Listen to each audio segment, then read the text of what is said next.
Adlaw karon nga Biyernes, pitsa 4 sa buwan sa Hulyo 2025. Pagbasa gikan sa basahon sa Henesis.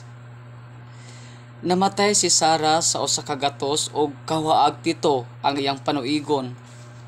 Dito siya namatay sa Hebron, sa yuta sa Kanaan. Nagbangutan si Abraham sa pagkamatay ni Sara. Unya mibiya siya sa dapit, diin gihaya ang iyang asawa o giingnan niya ang mga hitihanon. Usa ako kalangyaw nga umalagi dinhi. Baligya ay ako gyuta nga kalubngan ko sa akong asawa. Unya gilubong ni Abraham ang iyang asawa nga si Sara sa maong langob sa yuta sa Kanaan. Busa na panag-iya ni Abraham ang uma ug ang langob ni ini nga kaniadto ila sa mga hitihanon. Tigulang na kaayo si Abraham niining panahona o gipanalanginan siya sa Ginoo sa tanan nga iyang gibuhat. Giingnan niya ang 10 tigulang niyang sulugoon nga mao iyang gipiyalan sa tanan niyang katigayunan. Itapion ang imong kamot sa tunga-tunga sa akong paa ug panumpa kanako sa ngalan sa Ginoo, ang Dios sa langit ug sa yuta, nga dili ka mangitag asawa nga taga dinhi sa Kanaan alang sa akong anak. Lakaw ngadto sa akong nasod ug pangitaig asawa ang akong anak nga si Isaac dito sa akong mga paryente. Apan nangutana ang sulugoon, kung ang babayi dili muuban kanako nga niningyo taa, patuon ko ba ang imong anak ngadto sa yuta nga imong gigikanan? Mitubag si Abraham, ayaw gayud patua didto ang akong anak.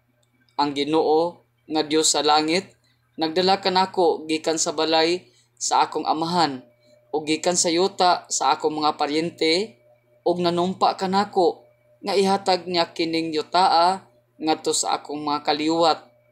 Pagpadala siyag anghel nga mag-una kanimo aron didto makakaplag kag asawa alang sa akong anak. Apan kung ang babayi dili gustong mukuyog kanimo, makalingkawas ka na nining imong panumpa kanako. Bisag unsay mahitabo, ayaw padtua didto ang akong anak. Niining higayuna, si Isaac nga didto magpuyo sa yuta sa Negev, nahiadto sa kamingawan sa Berla Hayroy. Usa ni anak kahapon ni Sori siya sa kaumahan. Ug nakita siya mga kamilyo nga nagpadulong kaniya. Unya nakita ni Rebeka si Isaac ug nanaog siya sa iyang kamilyo ug nangutana sa sulugoon, kinsa man kanang anaa sa uma nga nagpadulong kanato?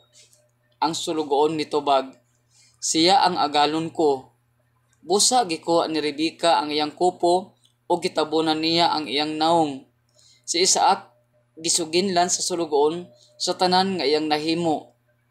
Unya gidala ni Isaac si Rebeka ngadto sa iyang tulda nga gipuy-an ni Sara nga iyang inahan ug si Rebeka gipangasawa niya. Nahigugma si Isaac kang Rebeka ug si Rebeka mao'y nakalipay kaniya sa pagkamatay sa iyang inahan. Ang pulong sa Ginoo. Salamat sa Dios.